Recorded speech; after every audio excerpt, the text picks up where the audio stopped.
ओम शांति। 13 सितंबर की मुरली है। प्रातः मुरली ओम शांति बाप दादा मधुबन से। मीठे प्यारे प्राणेश्वर प्रिय पिता कहते हैं, मीठे बच्चे, तत्वों सहित सभी मनुष्य मात्र को बदलने वाली यूनिवर्सिटी केवल एक ही है। यहाँ से ही सबकी सद्गति होती है। तत्वों सहित सभी मनुष्य मात्र को बदलने की यूनिवर्सिटी यही है। यहीं से केवल सबकी सद्गति होती है। यहाँ से ही होती है सबकी सद्गति। प्रश्न है, बाप में निश्चय होते ही कौन सी राय फौरन अमल में लानी चाहिए? उत्तर है, जब निश्चय हुआ कि बाप आया हुआ है तो बाप की पहली राय यह है कि इन आँखों से जो भी कुछ देखते हो उन्हें भूल जाओ, एक मेरी मत पर चलो। इस राय को फौरन अमल में लाना चाहिए। दूसरा, जब तुम बेहद के बाप के बने हो तो पतितों के साथ तुम्हारी लेन देन नहीं होनी चाहिए। निश्चय बुद्धि बच्चों को कभी किसी बात में संशय नहीं आ सकता। ओम शांति, ओम शांति।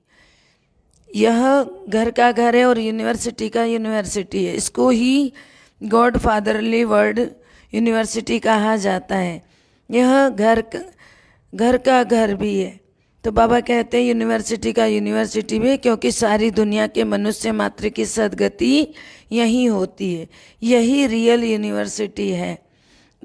और माता पिता के सम्मुख बाबा कहते हैं तुम बैठे हुए हो, फिर यूनिवर्सिटी भी है, तो स्पिरिचुअल फादर भी बैठा है, इसलिए यह घर का घर भी है।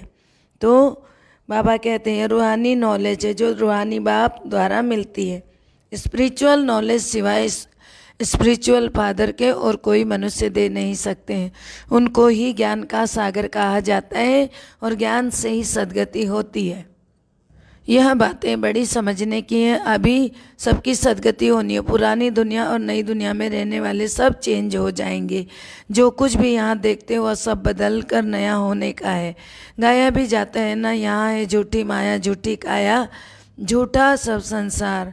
यह झूठ खंड बन गया है, तो ये झूठ खंड बन जाता है। भारत सचखंड था, अभी क्या बना है? अभी तो झूठ खंड बना है। रचयिता और रचना के बारे में जो मनुष्य कहते हैं तो वह झूठ ही कहते हैं।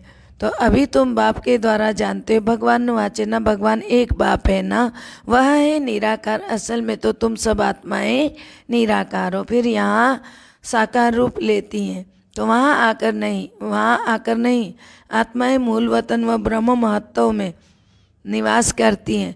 वह है हम आत्माओं का घर, ब्रह्म महत्व। यह आकाश तत्व है जहाँ साकारी पाठ चलता है। वर्ड की हिस्ट्री ज्योग्राफी रिपीट होती है, इसका अर्थ भी समझते नहीं है। कहते हैं कि संगम युग एक ही होता है, तो बाबा कहते हैं ना, यहाँ समझते रिपीट, बाकी रिपीट होता है।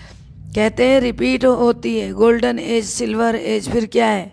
फिर गोल्डन एज जरूर आएगा। संगम एक ही होता है। तो सतयुग, त्रेता और द्वापर का भी संगम नहीं कहा जा सकता, वह तो रॉन्ग हो जाता है। बाबा ने कहा भले युग बदली होती है लेकिन उसमें पिता आते ही नहीं, बाबा आते ही नहीं, तो संगम नहीं कहेंगे उसको। बाप कहते मैं कल्प कल्प के संगम युगे आता हूँ, मुझे बुलाते ही तब हो जबकि पतित बनते हैं। कहते हैं ना, आप पावन बनाने आओ, तो पावन होते ही हैं सतयुग में। अभी है संगम युग। इनको क्या कहा जाता है? कल्याणकारी संगम युग कहा जाता है। फिर आत्मा और परमात्मा के मिलन का संगम, इसको कुंभ भी कहा जाता है। वह फिर दिखाते हैं नदियों का मेला। 2 नदियाँ तो हैं, तीसरी फिर गुप्त नदी कहते हैं। यह भी झूठ कह देते हैं, गुप्त नदी कोई हो ही नहीं सकती। होती है क्या? नहीं होती। साइंस वाले भी नहीं मानेंगे इस बात को, कोई गुप्त नदी नहीं हो सकती। तीर मारा गंगा निकल आई, यह सब झूठ बोलते हैं। गाया हुआ है ज्ञान भक्ति वैराग्य, यह अक्षर पकड़ लिया और फिर अर्थ तो समझते नहीं है परंतु अक्षर पकड़ लिया है। तो बाबा कहते हैं पहले है ज्ञान दिन सुख, फिर है भक्ति रात दुख। तो ब्रह्मा का दिन ब्रह्मा की रात कहलाता है। अब एक की तो हो ना सके ना, बहुत होंगे, खाली ब्रह्मा नहीं होगा तो उनके साथ और भी तो ब्राह्मण होंगे ना। तो आधा कल्प का फिर रात भी होता है, आधा कल्प की दिन भी होती है। फिर होता है सारी पुरानी दुनिया से वैराग्य। तो बाबा कहते हैं ना, देह से देह के जो भी कुछ है तुम इन आँखों से देखते हो, उनको ज्ञान से भूलना है, धंधा आदि सब करना है, बच्चों को संभालना है, परंतु बुद्धि का योग एक से लगाना है। आधा कल्प तुम रावण की मत पर चलते हो। फिर बाबा कहते हैं अब बाप का बने हो, जो कुछ करो सो बाप की राय से करो। तुम्हारा लेन देन इतना समय पतितों से चलता आया, अब उसका नतीजा देखो क्या हुआ है। दिन प्रतिदिन पतित ही तो बने हैं ना। फिर बाबा कहते हैं क्योंकि भक्ति मार्ग है उतरती कला। अभी पतितों के साथ जब आपने दिन प्रतिदिन क्या पाया, पतित ही तो बनते आए ना, क्योंकि भक्ति मार्ग जो है उतरती कला है।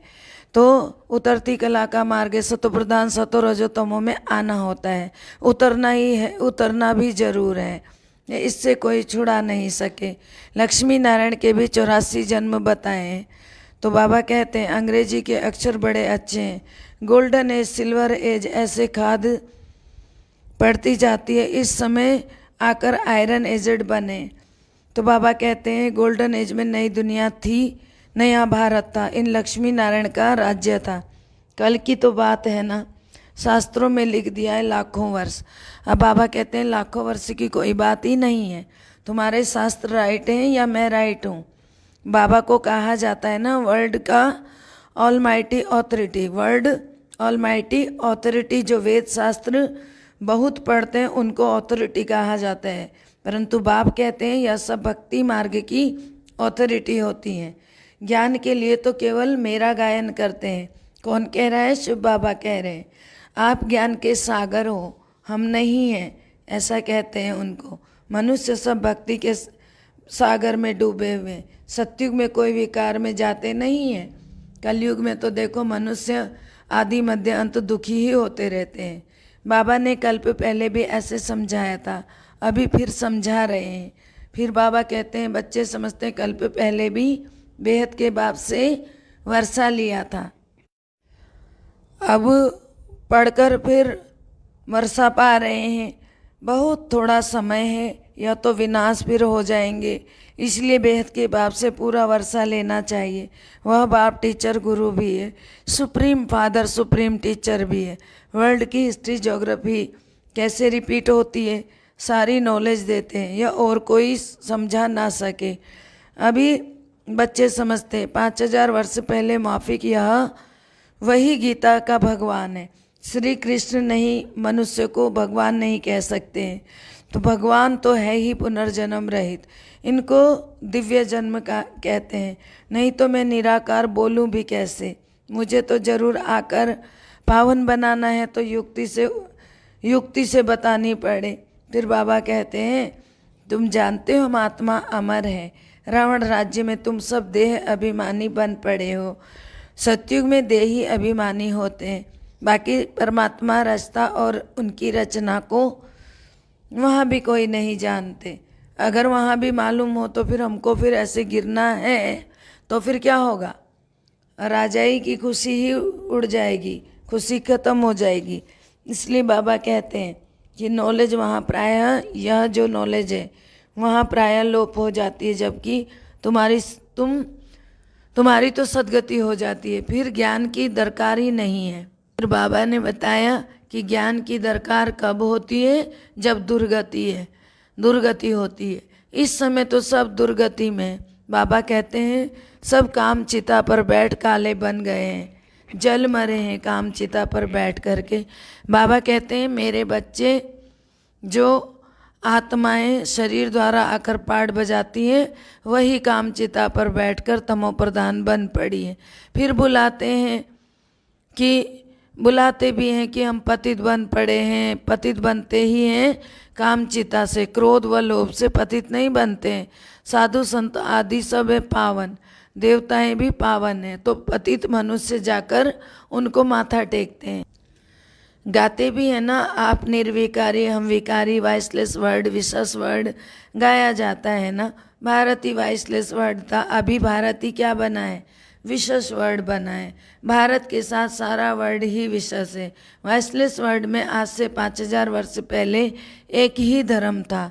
फिर बाबा कहते हैं पवित्रता थी तो पीस प्रोस्पर्टी भी थी, सुख शांति पवित्रता तीनों ही थे। प्योरिटी फर्स्ट है, अभी प्योरिटी नहीं है तो पीस प्रोस्पर्टी भी नहीं है। ज्ञान का सागर, सुख का सागर, प्यार का सागर एक ही बाप है, तुमको भी ऐसा प्यारा बनाते हैं। इन लक्ष्मी नारायण की राजधानी में सब प्यारे हैं, मनुष्य मात्र जानवर आदि सब प्यारे हैं। शेर बकरी इकट्ठे जल पीते हैं। कब की बात कर रहे हैं, सतयुग की, लक्ष्मी नारायण की राजधानी की बात हो रही है। तो बाबा कहते हैं वहाँ ऐसी चीज़ गंद करने वाली होती नहीं है, यह एक दृष्टांत है। तो बाबा कहते हैं यहाँ तो देखो कितनी बीमारियाँ, मच्छर आदि बहुत हैं, वहाँ ऐसी चीज़ होती नहीं है। साहूकार आदमियों के पास फर्नीचर भी फर्स्ट क्लास होता है, गरीबों का फर्नीचर भी साधारण। फिर भारत अभी गरीब है, कितना कीचड़ा लगा हुआ है। सतयुग में कितनी सफाई रहती है, सोने आदि के महल कितने फर्स्ट क्लास होंगे। बैकुंठ की गाय भी देखो कितनी फर्स्ट क्लास होती है। कृष्ण को कितनी अच्छी गाय दिखाते हैं, कृष्णपुरी में गाय तो होंगी ना, वहाँ चीज़ें कितनी फर्स्ट क्लास होंगी। हेवन तो फिर क्या, हेवन है तो फिर क्या है। बाबा कहते हैं देखो यहाँ तो पुरानी छीछी दुनिया में तो बिल्कुल ही कीचड़ा लगा हुआ है, इस ज्ञान यज्ञ में स्वाहा हो जाएंगे सब। कैसे कैसे बॉम्ब्स बनाते रहते हैं। फिर बाबा ने कहा बॉम्ब्स फेंकेंगे तो आग निकल आए। आजकल तो ऐसे जीवाणु भी डालते रहते हैं, ऐसा विनाश करते हैं जो बेहद में ख़त्म हो जाए। हॉस्पिटल आदि तो रहेंगे ही नहीं जो दवाइयाँ आदि कर सकें। बाप कहते हैं बच्चों को कोई तकलीफ होनी नहीं चाहिए, इसलिए गाया हुआ है नेचुरल कैलेमिटीज, मूसलाधार बरसात। बच्चों ने भी विनाश का साक्षात्कार भी किया है। बुद्धि भी कहती है विनाश तो जरूर होना है। कोई कहे विनाश का साक्षात्कार हो तब माने, अच्छा नहीं मानो तो तुम्हारी मर्जी, हमें क्या। तो कोई कहे हम आत्मा का साक्षात्कार करें तब हम माने, अच्छा आत्मा तो बिंदी है, देख लिया तो क्या हुआ, बताओ क्या कर लोगे, क्या इससे सदगति हो जाएगी, कहते हैं बाबा। तो कहते हैं परमात्मा अखंड ज्योति स्वरूप हजारों सूर्यों से भी ज़्यादा तेजोमय है, परंतु ऐसा तो है ही नहीं। गीता में लिखा है, अर्जुन ने कहा बस करो अब हम सहन नहीं कर सकता हूँ। तो ऐसी बात नहीं है बाबा को बच्चे देखें और कहें कि हम सहन नहीं कर सकते, ऐसा कुछ भी नहीं है। जैसी आत्मा वैसे ही परमपिता परमात्मा बाप है, सिर्फ वह ज्ञान का सागर है। तुम्हारे में भी ज्ञान है, बाप आकर पढ़ाते हैं और ज्ञानी बनाते हैं। कोई बात ही नहीं, जो जिस भावना से याद करते हैं ना, तो फिर जो जिस भावना से याद करते हैं वह भावना पूरी कर देता हूँ। वह भी ड्रामा में नूंद है, बाकी भगवान किसको मिल नहीं सकता है। मीरा साक्षात्कार में कितना खुश होती थी, दूसरे जन्म में भी भक्तिन बनी होगी। बैकुंठ में तो जा नहीं सकती है, केवल भक्त बनकर आ रही है। अभी तुम बच्चे बैकुंठ में जाने की तैयारी कर रहे हो। जानते हो हम बैकुंठ कृष्णपुरी के मालिक बन रहे हैं, यहाँ तो सब नरक के मालिक हैं। हिस्ट्री ज्योग्राफी रिपीट होती है ना। बच्चे जानते हैं हम अपना राज्य भाग्य फिर से ले रहे हैं। यह है राजयोग बल। बाहुबल की लड़ाइयाँ तो अनेक बार अनेक जन्म चली हैं। योग बल से तुम्हारी चढ़ती कला है। जानते हो बरोबर स्वर्ग की राजधानी स्थापन हो रही है। जिन्होंने कल्प पहले पुरुषार्थ किया होगा फिर वैसे ही करेंगे। तुमको हार्ट फेल नहीं होना चाहिए। जो पक्के निश्चय बुद्धि होंगे उनको कभी भी संशय नहीं आ सकता है। फिर संशय भी होते जरूर हैं। बाबा ने कहा है आश्चर्यवत सुनंती कथंती भागंती, ओहो माया तुम इन पर जीत पा लेती हो। माया बहुत बलवान है। अच्छे अच्छे फर्स्ट क्लास सर्विस करने वाले, सेंटर चलाने वाले को भी माया थप्पड़ मार देती है। लिखते हैं बाबा शादी कर मुँह काला कर लिया। काम कटारी से हमने हार खा ली, अब तो बाबा आपके सामने आने लायक नहीं रहे। फिर लिखते हैं बाबा सम्मुख आए, बाबा लिखते काला मुँह क्या अब यहाँ नहीं आ सकते।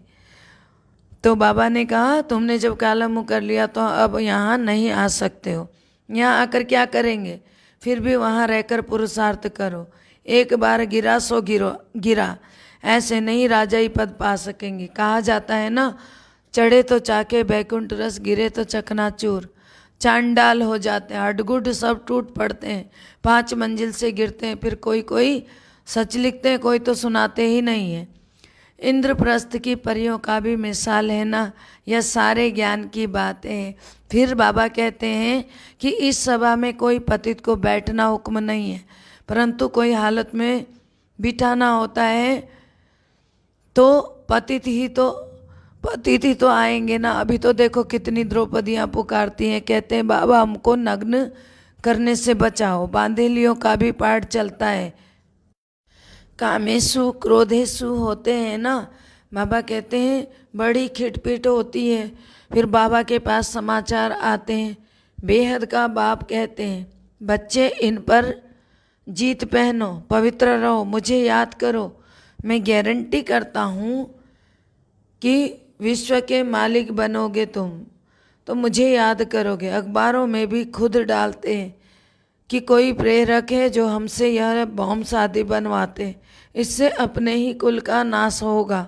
परंतु क्या करें, ड्रामा में नूदे दिन प्रतिदिन बनाते जाते, टाइम बहुत तो नहीं है ना। अच्छा, मीठे मीठे सिकिल दे बच्चों प्रति माता पिता बाप दादा का याद प्यार और गुड मॉर्निंग। रूहानी बाप की रूहानी बच्चों को नमस्ते। हम रूहानी बच्चों की रूहानी बाप दादा को दिल व जान से सीख व प्रेम से याद प्यार नमस्ते good morning, diamond morning, Om Shanti. शुक्रिया बाबा, शुक्रिया।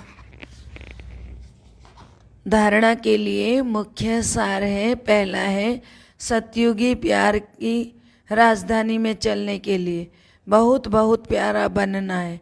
राजाई पद के लिए पावन जरूर बनना है। पवित्रता फर्स्ट है, इसलिए काम महाशत्रु पर विजय पानी है। दूसरा, इस पुरानी दुनिया से बेहद का वैरागी बनने के लिए इन आँखों से देह सहित जो कुछ दिखाई देता है उसे देखते भी नहीं देखना है। हर कदम पर बाप से राय लेकर चलना है। मीठे प्यारे बाबा के वरदानी हाथ हम सब के सिर पर बाबा वरदान दे रहे हैं।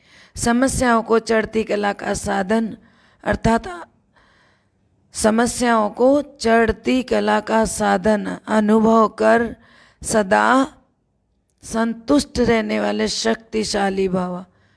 अर्थ है जो शक्तिशाली आत्माएं वह समस्याओं को ऐसे पार कर लेती हैं जैसे कोई सीधा रास्ता सहज ही पार कर लेते हैं। समस्या उनके लिए चढ़ती कला का साधन बन जाती है। हर समस्या जानी पहचानी अनुभव होती है। वे कभी आश्चर्यवत नहीं होते हैं बल्कि सदा संतुष्ट रहते हैं। मुख से कभी कारण शब्द नहीं निकलता, मुख से कभी कारण शब्द नहीं निकलता, लेकिन उसी समय कारण को निवारण में बदल देते हैं। क्यों क्या के प्रश्न नहीं उठते, सीधा उसको शांत करने की कोशिश करते हैं। स्लोगन है स्व स्थिति में स्थित रहकर सर्व परिस्थिति को पार करना ही श्रेष्ठता है। स्व स्थिति में स्थित रहकर सर्व परिस्थितियों को पार करना ही श्रेष्ठता है। ओम शांति। सर्व का भला हो, सब सुख पाएं, सब परमात्मा से जुड़ जाएं। सर्व का भला हो, सब सुख पाएं, सब परमात्मा से जुड़ जाएं। सर्व का भला हो, सब सुख पाएं, सब परमात्मा से जुड़ जाएं। अंत समय में अपना जीवन सफल बनाएं, मुक्ति जीवन मुक्ति को पाएं। सबकी मनोकामना शुभ भावना पूर्ण हो जाए। ओम शांति।